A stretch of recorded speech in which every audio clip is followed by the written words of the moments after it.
29 जून 2024 बाबा के महावाक्य। मीठे बच्चे, शरीर सहित जो कुछ भी देखने में आता है यह सब विनाश होना है। तुम आत्माओं को अब घर लौटना है, इसलिए पुरानी दुनिया को भूल जाओ। प्रश्न: तुम बच्चे किन शब्दों में सभी को बाप का मैसेज सुना सकते हो? उत्तर: सभी को सुनाओ कि बेहद का बाप बेहद का वर्षा देने आया है। अब हद के वर्षे का समय पूरा हुआ, अर्थात भक्ति पूरी हुई। अब रावण राज्य समाप्त होता है। बाप आया है तुम्हें रावण 5 विकारों की जेल से छुड़ाने। यह पुरुषोत्तम संगम युग है, इसमें तुम्हें पुरुषार्थ कर दैवी गुणों वाला बनना है। सिर्फ पुरुषोत्तम संगम युग को भी समझ ले तो स्थिति श्रेष्ठ बन सकती है। ओम शांति। अब रूहानी बच्चे क्या कर रहे हैं? अव्यभिचारी याद में बैठे हैं। एक होती है अव्यभिचारी याद, दूसरी होती है व्यभिचारी याद। अव्यभिचारी याद अथवा अव्यभिचारी भक्ति जब पहले शुरू होती है तो सब शिव की पूजा करते हैं। ऊंच ते ऊंच भगवान वही है, वह बाप भी है, फिर शिक्षक भी है। पढ़ाते हैं, क्या पढ़ाते हैं?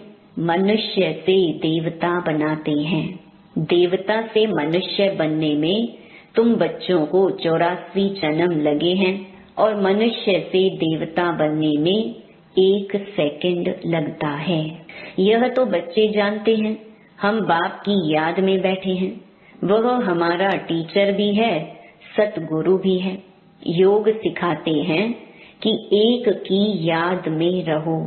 वह खुद कहते हैं, हे आत्माओं, हे बच्चे, देह के सब संबंध छोड़ो, अब वापस जाना है। यह पुरानी दुनिया बदल रही है, अभी यहाँ रहना नहीं है। पुरानी दुनिया के विनाश लिए ही यह बारूद आदि बनाए हुए हैं। नेचुरल कैलेमिटीज भी मदद करती हैं। विनाश तो होना है जरूर। तुम पुरुषोत्तम संगम युग पर हो, यह आत्मा जानती है। हम अभी लौट रहे हैं, इसलिए बाप कहते हैं इस पुरानी दुनिया, पुरानी देह को भी छोड़ना है। देह सहित जो भी इस दुनिया में देखने में आता है यह सब विनाश हो जाना है। शरीर भी खत्म होना है। अब हम आत्माओं को घर लौटना है। लौटने बिगर नई दुनिया में आ नहीं सकेंगे। अब तुम पुरुषोत्तम बनने का पुरुषार्थ कर रहे हो। पुरुषोत्तम है यह देवताएं। सबसे ऊंच ते ऊंच है निराकार बाप। फिर मनुष्य सृष्टि में आओ तो इसमें है ऊंच देवता। वह भी मनुष्य हैं, परंतु दैवी गुणों वाले। फिर वही आसुरी गुणों वाले बनते हैं। अब फिर आसुरी गुणों से दैवी गुणों में जाना पड़े। सतयुग में जाना पड़े। किसको? तुम बच्चों को। तुम बच्चे पढ़ रहे हो, औरों को भी पढ़ाते हो। सिर्फ बाप का ही मैसेज देना है। बेहद का बाप बेहद का वर्षा देने आए हैं। अब हद का वर्षा पूरा होता है। बाप ने समझाया है 5 विकारों रूपी रावण की जेल में सब मनुष्य हैं। सब दुख ही उठाते हैं। सूखी रोटी मिलती है, बाप आकर के सबको रावण की जेल से छुड़ाए सदा सुखी बनाते हैं। बाप के सिवाय मनुष्य को देवता कोई बना न सके। तुम यहाँ बैठे हो मनुष्य से देवता बनने के लिए। अभी है कलयुग, बहुत धर्म हो गए हैं। तुम बच्चों को रचता और रचना का परिचय खुद बाप बैठ देते हैं। तुम सिर्फ ईश्वर परमात्मा कहते थे। तुमको यह पता नहीं था कि वह बाप भी है, टीचर भी है, गुरु भी है। उनको कहा जाता है सतगुरु, अकाल मूर्त भी कहा जाता है। तुमको आत्मा और जीव कहा जाता है। वह अकाल मूर्त इस शरीर रूपी तख्त पर बैठे हैं। वह जन्म नहीं लेते हैं, तो वह अकाल मूर्त बाप बच्चों को समझाते हैं मेरा अपना रथ नहीं है, मैं तुम बच्चों को पावन कैसे बनाऊं? मुझे तो रथ चाहिए ना, अकाल मूरत को भी तख्त तो चाहिए। अकाल तख्त मनुष्य का होता है और कोई का नहीं होता है। तुम हरेक को तख्त चाहिए। अकाल मूरत आत्मा यहाँ विराजमान है, वह सभी का बाप है, उनको कहा जाता है महाकाल। वह पुनर्जन्म में नहीं आते हैं, तुम आत्माएं पुनर्जन्म में आती हो। मैं आता हूँ कल्प के संगम युगे। भक्ति को रात, ज्ञान को दिन कहा जाता है, यह पक्का याद करो। मुख्य है ही दो बातें, अल्फ और बे, बाप और बादशाही। बाप आकर बादशाही देते हैं और बादशाही के लिए पढ़ाते हैं, इसलिए इसको पाठशाला भी कहा जाता है। भगवान उवाच, भगवान तो है निराकार, उनका भी पाठ होना चाहिए। वह है ऊंच ते ऊंच भगवान, उनको सभी याद करते हैं। बाप कहते हैं, ऐसा कोई मनुष्य नहीं होगा जो भक्ति मार्ग में याद ना करता हो। दिल से ही सब पुकारते हैं, हे भगवान, हे लिबरेटर, ओ गॉड फादर, क्योंकि वह है सभी आत्माओं का फादर। जरूर बेहद का ही सुख देंगे। हद का बाप हद का सुख देते हैं, कोई को पता नहीं। अब बाप आए हैं, कहते हैं बच्चों, और संग तोड़ मुझ एक बाप को याद करो। यह भी बाप ने बताया है। तुम देवी देवता नई दुनिया में रहते हो, वहाँ तो अपार सुख है, उन सुखों का अंत नहीं पाया जाता है। नए मकान में सदैव सुख होता है, पुराने में दुख होता है। तब तो बाप बच्चों के लिए नया मकान बनवाते हैं। बच्चों का बुद्धि योग नए मकान में चला जाता है। यह तो हुई हद की बात। अभी तो बेहद का बाप नई दुनिया बना रहे हैं। पुरानी दुनिया में जो कुछ देखते हो वह कब्रिस्तान होना है। अभी परिस्तान स्थापन हो रहा है। तुम संगम युग पर हो, कलयुग की तरफ भी देख सकते हो, सतयुग की तरफ भी देख सकते हो। तुम संगम युग पर साक्षी हो, देखते हो। प्रदर्शनी में अथवा म्यूजियम में आते हैं तो वहाँ भी तुम संगम पर खड़ा कर दो। इस तरफ है कलयुग, उस तरफ है सतयुग, हम बीच में हैं। बाप नई दुनिया स्थापन करते हैं जहाँ पर बहुत थोड़े मनुष्य होते हैं और कोई भी धर्म वाला नहीं आता है, सिर्फ तुम ही पहले पहले आते हो। अभी तुम स्वर्ग में जाने का पुरुषार्थ कर रहे हो। पावन बनने के लिए ही मुझे पुकारा है कि हे बाबा, हमको पावन बनाकर पावन दुनिया में ले चलो। ऐसे नहीं कहते कि शांति धाम में ले चलो। परम धाम को कहा जाता है स्वीट होम। अभी हमको घर जाना है, जिसको मुक्ति धाम कहा जाता है, जिसके लिए ही सन्यासी आदि शिक्षा देते हैं। वह सुख धाम का ज्ञान दे नहीं सकते। वह है निवृत्ति मार्ग वाले। तुम बच्चों को समझाया गया है कौन कौन धर्म कब कब आते हैं। मनुष्य सृष्टि रूपी झाड़ में पहले पहले फाउंडेशन तुम्हारा है। बीज को कहा जाता है वृक्षपति। बाप कहते हैं, मैं वृक्षपति ऊपर में निवास करता हूँ। जब झाड़ एकदम जर्जरीभूत हो जाता है तब मैं आता हूँ देवता धर्म स्थापन करने। बेनियन ट्री का बड़ा वंडरफुल झाड़ है। बिगर फाउंडेशन बाकी सारा झाड़ खड़ा है। इस बेहद के झाड़ में भी आदि सनातन देवी देवता धर्म है नहीं, बाकी सब धर्म खड़े हैं। तुम मूल वतन निवासी थे, यहाँ पार्ट बजाने आए हो। तुम बच्चे ऑल राउंड पार्ट बजाने वाले हो, इसलिए 84 जन्म है मैक्सिमम, फिर मिनिमम 1 जन्म।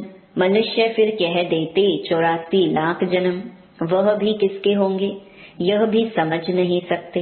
बाप आकर तुम बच्चों को समझाते हैं 84 जन्म तुम लेते हो। पहले पहले मेरे से तुम बिछुड़ते हो। सतयुगी देवताएं ही पहले होते हैं। जब वह आत्माएं यहाँ पार्ट बजाती हैं तो बाकी सब आत्माएं कहाँ चली जाती हैं यह भी तुम जानते हो। बाकी सब आत्माएं शांति धाम में होती हैं। तो शांति धाम अलग हुआ ना, बाकी दुनिया तो यही है। पाठ यहाँ बजाते हैं, नई दुनिया में सुख का पाठ, पुरानी दुनिया में दुख का पाठ बजाना पड़ता है। सुख और दुख का यह खेल है, वह है राम राज्य। दुनिया में कोई भी मनुष्य यह नहीं जानते कि सृष्टि का चक्र कैसे फिरता है। न रचयिता को, न रचना के आदि मध्य अंत को जानते हैं। ज्ञान का सागर एक बाप को ही कहा जाता है। रचयिता और रचना के आदि मध्य अंत का ज्ञान कोई शास्त्र में है नहीं। मैं तुमको सुनाता हूँ, फिर यह प्रायलोप हो जाता है। सतयुग में यह रहता नहीं। भारत का ही प्राचीन सहज राजयोग गाया हुआ है। गीता में भी राजयोग नाम आता है। बाप तुम्हें राजयोग सिखलाकर राजाई का वर्षा देते हैं। बाकी रचना से वर्षा मिल न सकी। वर्षा मिलता ही है रचता बाप से। हर एक मनुष्य क्रिएटर है, बच्चों को रचते हैं। वह है हद के ब्रह्मा, यह है बेहद के ब्रह्मा। वह है निराकार आत्माओं के पिता, वह लौकिक पिता, यह फिर है प्रजापिता। प्रजापिता कब होना चाहिए? क्या सतयुग में? नहीं, पुरुषोत्तम संगम युग पर होना चाहिए। मनुष्यों को यह भी पता नहीं है कि सतयुग कब होता है। उन्होंने तो सतयुग, कलयुग आदि को लाखों वर्ष दे दिए हैं। बाप समझाते हैं 1250 वर्ष का एक युग होता है। 84 जन्मों का भी हिसाब चाहिए ना, सीढ़ी का भी हिसाब चाहिए ना। हम कैसे उतरते हैं? पहले फाउंडेशन में हैं देवी देवता, उनके बाद फिर आते हैं इस्लामी बौद्धि। बाप ने झाड़ का राज भी बताया है। बाप के सिवाय तो कोई सिखला न सके। तुमको कहेंगे यह चित्र आदि कैसे बनाए, किसने सिखाया? बोलो, बाबा ने हमें ध्यान में दिखाया, फिर हम यहाँ बनाते हैं। फिर उनको बाप ही इस रथ में आकर करेक्ट करते हैं कि ऐसे ऐसे बनाओ। खुद ही करेक्ट करते हैं। श्री कृष्ण को श्याम सुंदर कहते हैं, परंतु मनुष्य तो समझ नहीं सकते कि क्यों कहा जाता है। यह वैकुंठ का मालिक था तो गोरा था, फिर गावड़े का छोरा सांवरा बना, इसलिए उनको ही श्याम सुंदर कहते हैं। यही पहले आते हैं तत्त्वम। इन लक्ष्मी नारायण की राजाई चलती है। आदि सनातन देवी देवता धर्म की स्थापना कौन करते हैं, यह भी किसको पता नहीं है। भारत को भी भुलाए हिंदुस्तान के रहवासी हिंदू कह देते हैं। मैं भारत में ही आता हूँ। भारत में देवताओं का राज्य था जो अब प्रहलोप हो गया है।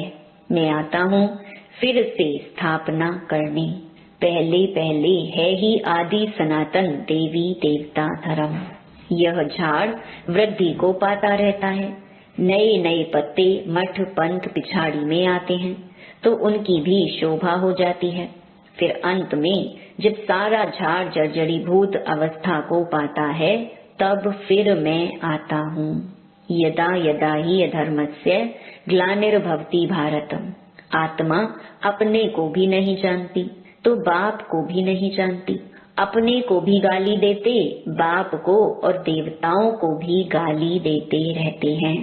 तमो प्रधान बेसमझ बन जाते हैं, तब मैं आता हूँ। पतित दुनिया में ही आना पड़े। तुम मनुष्यों को जियदान देते हो, अर्थात मनुष्य से देवता बनाते हो। सब दुखों से दूर कर देते हो, सो भी आधा कल्प के लिए। गायन भी है ना, वंदे मातरम। कौन सी माताएं जिनकी वंदना करते हैं? तुम माताएं हो, सारी सृष्टि को बहिष्ठ बनाती हो। भल पुरुष भी हैं, लेकिन मेजॉरिटी माताओं की है, इसलिए बाप माताओं की महिमा करते हैं। बाप आकर तुमको इतनी महिमा लायक बनाते हैं। अच्छा, मीठे मीठे सिके लधे बच्चों प्रति माता पिता बाप दादा का याद प्यार और गुड मॉर्निंग। रूहानी बाप की रूहानी बच्चों को नमस्ते। धारणा के लिए मुख्य सार। पहला, अपार सुखों की दुनिया में चलने के लिए संगम पर खड़ा होना है। साक्षी हो सब कुछ देखते हुए बुद्धि योग नई दुनिया में लगाना है। बुद्धि में रहे अभी हम वापस घर लौट रहे हैं। दूसरा, सभी को जियदान देना है। मनुष्य से देवता बनाने की सेवा करनी है। बेहद के बाप से पढ़कर दूसरों को पढ़ाना है। दैवी गुण धारण करने और कराने हैं। वरदान सदा श्रेष्ठ समय प्रमाण, श्रेष्ठ कर्म करते, वाह वाह के गीत गाने वाले, भाग्यवान आत्मा भव। इस श्रेष्ठ समय पर सदा श्रेष्ठ कर्म करते, वाह वाह के गीत मन से गाते रहो। वाह मेरा श्रेष्ठ कर्म या वाह श्रेष्ठ कर्म सिखलाने वाले बाबा, तो सदा वाह वाह के गीत गाओ। कभी गलती से भी दुख का नजारा देखते भी हाय शब्द नहीं निकलना चाहिए। वाह ड्रामा वाह और वाह बाबा वाह। जो स्वप्न में भी नहीं था वह भाग्य घर बैठे मिल गया। इसी भाग्य के नशे में रहो। स्लोगन मन बुद्धि को शक्तिशाली बना दो तो कोई भी हलचल में अचल अडोल रहेंगी। ओम शांति।